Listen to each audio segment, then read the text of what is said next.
Então, retirando-se os fariseus, consultaram entre si como o surpreenderiam em alguma palavra, e enviaram-lhe os seus discípulos com os herodianos, dizendo: Mestre, bem sabemos que és verdadeiro e ensinas o caminho de Deus, segundo a verdade, sem te importares com ninguém, porque não olhas a aparência dos homens. Dize-nos, pois, que te parece? É lícito pagar o tributo a César ou não? Jesus, porém, conhecendo a sua malícia, disse: Por que me experimentais, hipócritas? Mostrai-me a moeda do tributo. E eles lhes apresentaram um denário. Ao que Jesus disse-lhes: De quem são esta ífige e esta inscrição? Disseram-lhe eles: De César. Então ele lhes disse: Dai, pois, a César o que é de César, e a Deus o que é de Deus.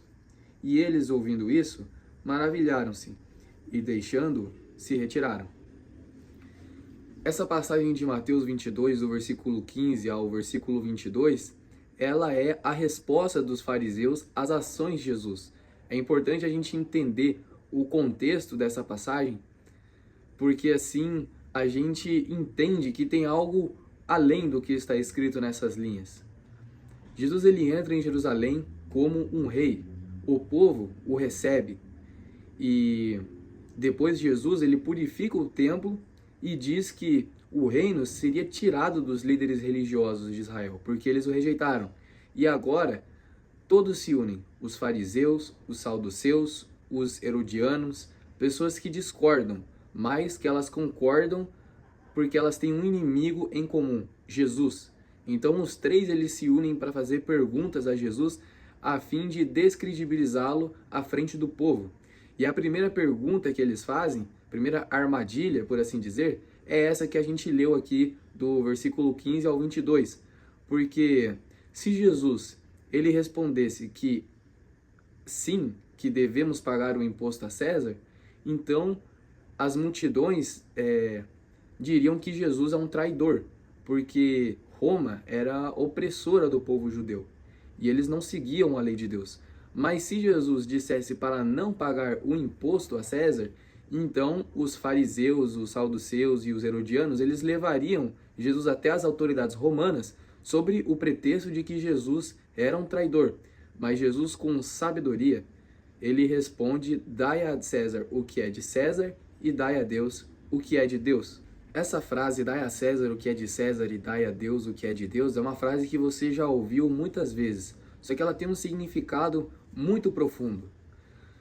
Existem muitos cristãos hoje na sociedade que eles amaldiçoam o nosso presidente, por exemplo, que desejam que ele morra, que tudo dê errado para ele. Só que Jesus, em nenhum momento, ele faz isso. Muito pelo contrário, nós devemos orar pelas nossas autoridades, porque elas foram colocadas lá com a permissão de Deus. Jesus, em nenhum momento, ele entra na questão do mérito político de César estar ali, ou de Pôncio Pilatos, ou de Herodes, porque ele sabe que eles só estão ali por causa que Deus permitiu que eles estivessem ali. Tanto é que a gente pode ver no livro de Atos, né, como Herodes, que é outro Herodes, não o que está na época de Jesus, como ele é atingido por um raio e morre na hora, porque Deus quis tirá-lo dali. Eu acho ridículo as igrejas ficarem discutindo sobre política hoje em dia. Se você pegar essa passagem, assim como todas as outras, Jesus ele não estava preocupado com política. Ele estava preocupado em pregar o evangelho.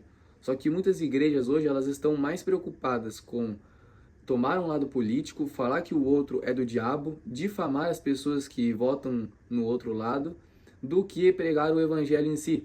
Então, Jesus ele deixa de ser o centro da pregação, deixa de ser o centro da comunhão, para que ele seja substituído por ideologias políticas. Jesus ele não se preocupava em ficar falando de política, em ficar falando das autoridades, ele se preocupava em pregar o evangelho. E foi isso que ele fez na sua passagem aqui na Terra. E aí eu me pergunto, se Jesus ele vivesse hoje, qual lado político ele escolheria? Esquerda ou direita? Se Jesus vivesse hoje na nossa sociedade, ele não seria de esquerda nem de direita. Na verdade, ele faria o mesmo que ele fez há 2000 anos atrás. Ele pregaria o evangelho.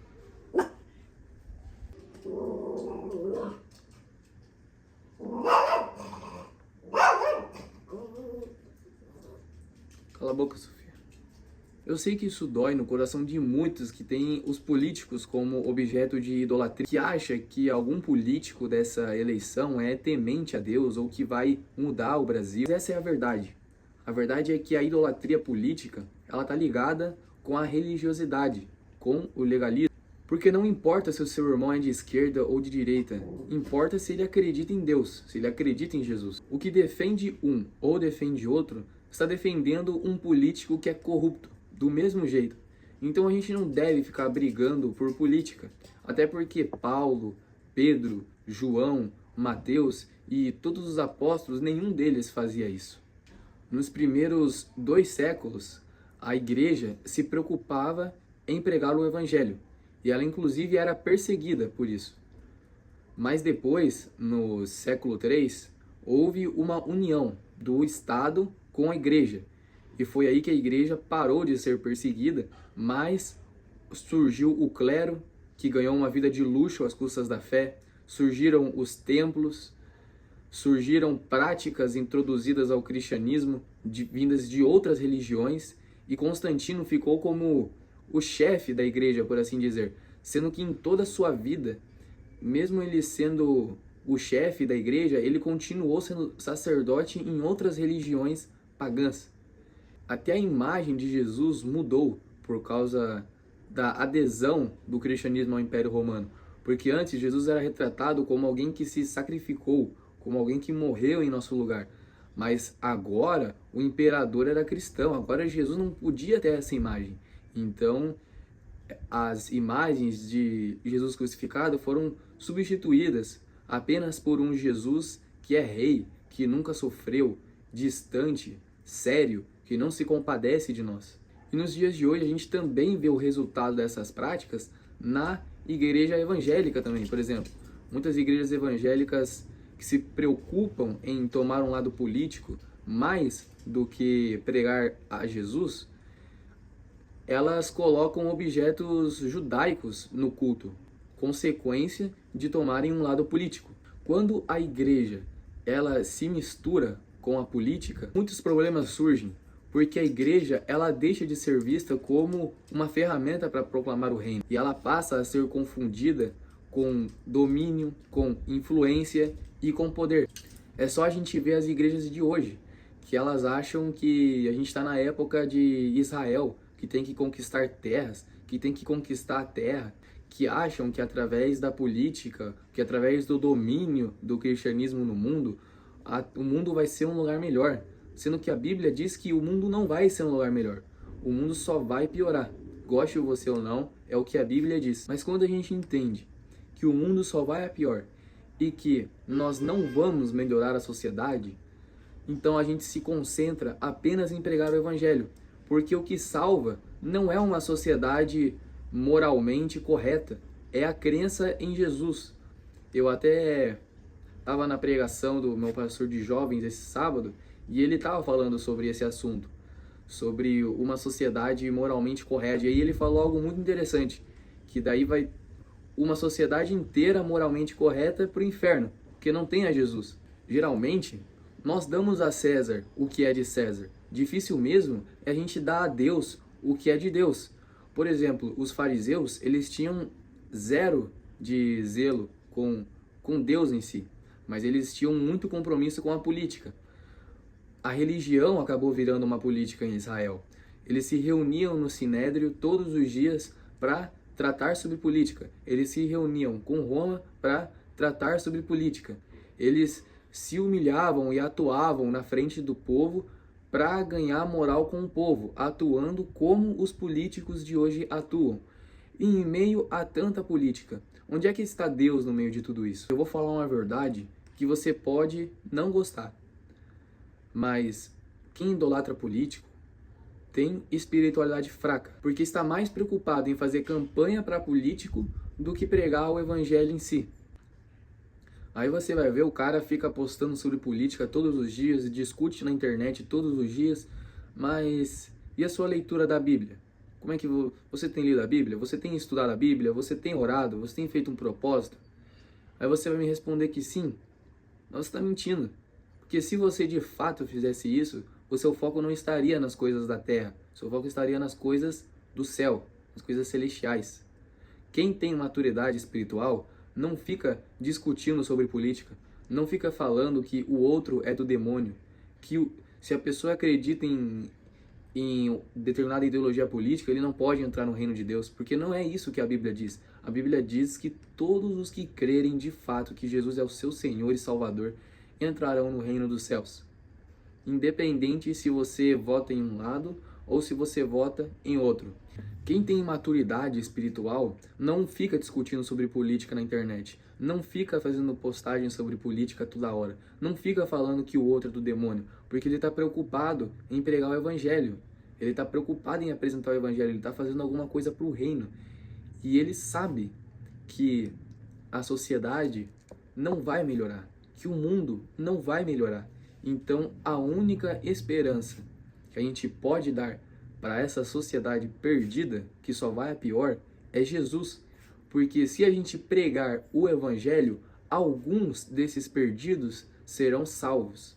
Agora, se a gente ficar discutindo por causa de política, falar que o outro é do demônio, ficar idolatrando político que é corrupto, quais que vão ser os frutos para o reino? Onde está Deus no meio de tudo isso? Você fica discutindo por política, mas não faz nada para o reino.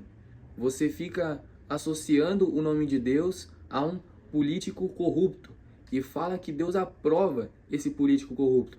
Deus ele não aprova nem a corrupção, nem a mentira, nem a hipocrisia. Então, meu amigo, me desculpe dizer, mas Deus ele não é a favor de nenhum candidato nem outro. Quer votar em político? Vote. Quer tomar um lado político? Tome. Mas não ofenda o outro. Não fale que o outro é do diabo, porque isso não produz nenhum fruto para o reino. Isso só causa divisão, só causa brigas. E você quer que eu adicione um plus final? Nenhum dos dois lados liga para você. Nenhum dos dois lados se importa com você. No fim, eles se unem para aumentar os seus próprios salários. Eles se unem para aumentar as férias deles. Eles se unem para aumentar a cota partidária. Então, eles não são tão inimigos assim. Agora você, bobão, fica brigando na internet com o outro, com o seu irmão, que deveriam estar unidos em Cristo. Jesus ele veio aqui na terra e ele cumpriu com as suas obrigações como um cidadão. Ele pagou tanto os impostos judaicos como os impostos romanos. Não é legal a gente ficar sonegando imposto, como muitas pessoas falam, ah, imposto é roubo, então vou sonegar mesmo, não estou roubando ninguém. Você está roubando sim, e a Bíblia não ensina você a sonegar imposto, mas ensina você a cumprir suas obrigações como um cidadão. Então, dê a César o que é de César, mas que o seu coração não esteja voltado para as coisas de César, mas sim para dar a Deus o que é de Deus.